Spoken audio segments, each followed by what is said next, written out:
En ce temps de carême qui dure 40 jours, voici exactement les 4 degrés de jeûne que vous pouvez adopter, commençant par les personnes qui sont les plus faibles dans la foi, ceux qui sont les plus avancés. Voici les 4 degrés.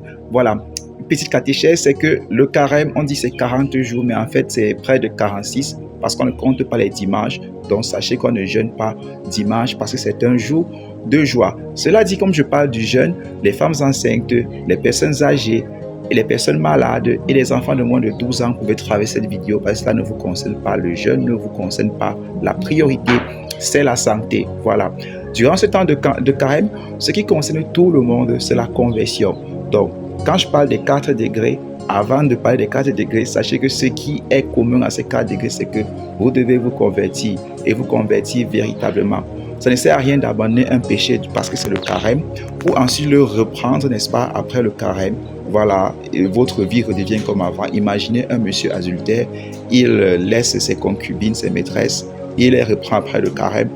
Les mêmes conséquences de ces péchés vont toujours se reproduire à la maison. Ces enfants qui n'ont pas suffisamment d'argent pour telle ou telle chose parce qu'il le donne plutôt à ses maîtresses, sa femme qui ne peut-être sera pas assez rationnée, etc. D'autres problèmes peuvent naître à la maison, les mêmes conséquences des péchés. Donc ça ne sert à rien d'abandonner le péché pendant le carême pour le reprendre après. Ta vie n'a pas changé. Il s'agit de changer de vie. Voilà. Et il s'agit aussi d'augmenter son temps de prière. Cela dit, en participant au chemin de croix, à la messe, ou en faisant vous-même vos prières personnelles à la maison, en faisant le chapelet, rosaire ou d'autres prières qui vous plaisent bien, en parlant en langue longtemps. Ça vous aide, n'est-ce pas, à prier durant ce temps de carême. Voilà. Donc cela dit, premier niveau ou premier degré, c'est tout simplement le degré 0. Niveau 0 de carême, c'est de faire le minimum, c'est-à-dire vous jeûnez uniquement le mercredi de cendre et uniquement le vendredi saint. Voilà. Et vous ne mangez pas la viande comme l'Église le recommande les vendredis de carême. Ça, c'est le niveau 0, vraiment le niveau 0.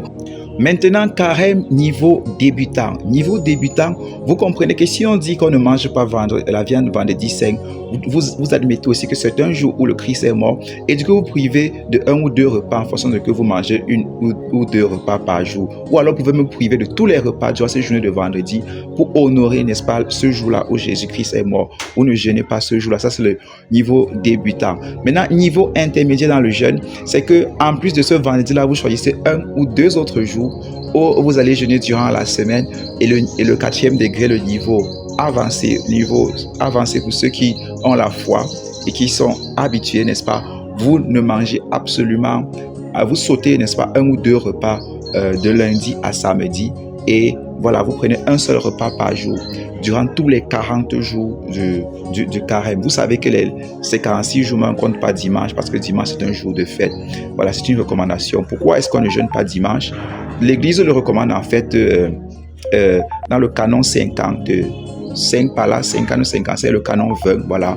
Et aussi même dans la vie de plusieurs saints, par exemple Sainte Catherine de Sienne, voilà, et Sainte Faustine, Jésus les a carrément dit qu'il est plus joyeux quand il célèbre dimanche dans la joie que plutôt quand il célèbre dimanche dans un état où ils sont en train de jeûner, qui préfère qu'il soit dans la joie du dimanche plutôt que dans le jeûne. Le Saint Padre Pie aussi, Saint François d'Assise et Saint Jean de la Croix jeûnaient extrêmement, mais les dimanches, ils ne jeûnaient pas pour honorer le Christ. Donc, ce sont les recommandations de l'Église, ce sont les recommandations du Christ lui-même, ce sont les recommandations des saints. Voilà, de ne pas jeûner le dimanche. Jeûner de lundi à vendredi pour ceux qui sont vraiment avancés. Manger uniquement le soir, par exemple, voilà, durant les 40 jours. Par la grâce de Dieu, j'ai déjà eu à faire tous ces degrés de jeûne. Et pour ceux qui se plaignent, voilà, vous pouvez jeûner, n'est-ce pas, si vous avez la santé. Et personnellement, la première fois que j'avais jeûné, j'avais 14 ans par là, je faisais encore la catéchèse et j'ai jeûné 9 jours de suite avec mon petit frère. J'ai jeûné 9 jours de suite et je mangeais un repas par jour. C'est impossible, c'est absolument impossible de ne pas manger ni boire durant les 40 jours. C'est absolument impossible, sinon vous allez mourir en fait. Et parce que le jeûne peut vous conduire à la mort, dans la prochaine vidéo, dans le prochain short, je vais vous parler des dangers de jeûner extrêmement parce qu'on n'est pas en concurrence lorsqu'on jeûne. Regardez la prochaine vidéo, je vous parle des dangers de jeûner à l'extrême et je vous parle de ces dangers-là d'après la science et les études scientifiques. À la prochaine vidéo, ciao ciao.